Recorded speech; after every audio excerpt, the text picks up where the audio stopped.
I'd like to introduce the idea that there is a supernatural hand of design in the Hebrew Scriptures. There is a verse on the screen in Hebrew. It is the first verse of the Bible. Hebrew is read from right to left. Bereshit bara Elohim et hashamayim ve'et haaretz. In the beginning, God created the heavens and the earth. Before we examine this verse in Hebrew, I'd like to talk about prime numbers. A prime number is a whole number that is divisible by itself and by one only. On the screen are the initial prime numbers. The first four are single-digit prime numbers, 2, 3, 5, and 7. The fifth prime number is 11. The sixth prime number is 13. The 12th is 37, and so on. Back to Genesis 1:1. There are 7 words in the sentence. 7 is a prime number. The middle word is 2 letters. 2 is the first prime number, and 2 is a unique prime number because it is the only prime number that is an even number. There are 3 words on each side of the middle word. 3 words on the right and 3 words on the left. 3 is the second prime number. Now, as we count the letters, I'd like you to note that this little letter here is not an apostrophe as we'd know it. It's a letter of the Hebrew alphabet, the smallest letter, a yud. It is the 10th letter of the Hebrew alphabet, and it occurs in the sentence exactly 3 times. In the first word, in the third word, and in the 5th word. Let's count the letters. 1, 2, 3, 4, 5, 6, 7, 8, 9, 10, 11, 12, 13, 14, 15, 16, 17, 18, 19, 20, 21, 22, 23, 24, 25, 26, 27, 28.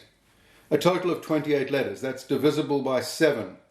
4 times 7, 28. 7 is a prime number. Perhaps you noticed as we counted that the first 3 words had 14 letters. That's divisible by 7, which means that the next 4 words have 14 letters, divisible by 7. The words on each side of the middle word have 5 letters each. 5 is a prime number. The middle word has 2 letters, and the words on either side have 5 letters. Add 2 plus 5, 7. Add 2 plus 5, 7.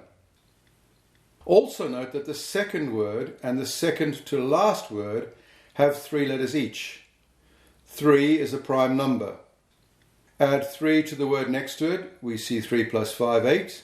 And on the other side, 3 plus 5, 8. 8 is not a prime number, but in the sessions ahead we will discover that it is a significant number. Is any of this an accident? I don't think so. I think it is by design, but we are just getting started. Let's look briefly at the first word in the sentence. It has 6 letters. That is not a prime number, but we can say 2 times 3 equals 6, or we could say 2 plus 2 plus 2 equals 6, or 3 plus 3 equals 6. I'm highlighting this now because when we get to session 7, we're going to see Hebrew words within words, some with 2 letters and some with 3 letters. Pause for a minute and consider the significance of the first 2 prime numbers, 2 and 3. As Christians, we believe in a Trinity, in God who is 3 in 1, Father, Son, and Holy Spirit. Each member of this Godhead is separate, but also inseparable from the whole, a triune or 3 in 1 God. 3 is significant. And Jesus is the second person of the Godhead in all references, Father, Son, and Holy Spirit. 2 is the first prime number. Note that the middle word of Genesis 1:1 in Hebrew is 2 letters. Now, my Jewish friends often think that we Christians believe in more than one God. They have a problem with the idea of a Trinity, of a 3 in 1 God. And they will quote Deuteronomy chapter 6 verse 4 to me, very significant to Jewish people. Hear, O Israel, the Lord our God, the Lord is one. In Hebrew, Shema Yisrael, Adonai Eloheinu, Adonai Echad. When I look at that in Hebrew, I can't help noticing that words for God appear next to each other 3 times. The third word, Adonai, Lord. The 5th word, Adonai, Lord. And in between them, Eloheinu, our God. I don't think that that is an accident. But of course, the significant word to Jewish people in this sentence is the last word, Echad. Echad means one. But it also implies a unity. For example, Genesis 2 verse 24 says, "A man shall leave his father and his mother and be joined to his wife, and they shall become one flesh." In Hebrew, "Vehayu levasar echad," one flesh. It's implying a unity. And then I might point out to some of these friends of mine that in Genesis 1 verse 26 there is a verse that says, "Let us make man in our image according to our likeness." That is God speaking. In Hebrew, "Na'aseh Adam betzelmeinu kidmutenu." Unquestionably, that is correctly translated, "Let us make man in our image according to our likeness." And we find this idea again in Genesis chapter 3 verse 22, where God says, "Behold, the man has become like one of us." And then we find it a third time in the 11th chapter of Genesis, verse 7, which says, "Let us go down and confuse their language."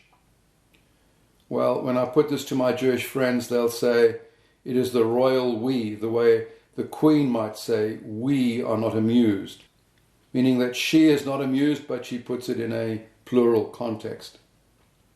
Well, I'd have an easier time accepting that argument if it occurred more frequently than it does in the Bible. But best I can tell, it only occurs those 3 times.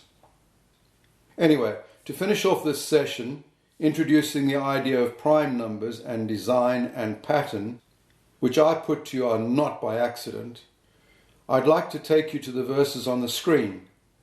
In Hebrew they say, "Yevrechecha Adonai v'yishmerecha, Ya'er Adonai panav alecha v'yechuneka, Yisa Adonai panav alecha v'yasem lecha shalom." It is the Aaronic blessing. "The Lord bless you and keep you. The Lord make his face shine upon you and be gracious to you. The Lord lift up his countenance on you and give you peace." Let's look at that in Hebrew. The first sentence has 3 words, a prime number. The second sentence has 5 words, a prime number. The third sentence on the 3rd line has 7 words, a prime number. The first sentence has 15 letters, the second sentence has 20 letters, and the third sentence has 25 letters. 15, 20, 25. One more thing I'd like to note here, and I'm sure this is not by accident. It's that the second word on each line is the word for Lord.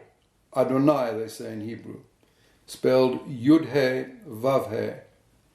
We're going to examine this word in sessions to come. It is significant to me that it occurs 3 times in this blessing, and in each case it's the second word on each line. And, by the way, if we took those 3 words out, we'd be left with exactly 12 other Hebrew words. And that reminds me of the 12 tribes of Israel, and also of the 12 apostles, the disciples of Jesus, all of whom, like Jesus, were Jews.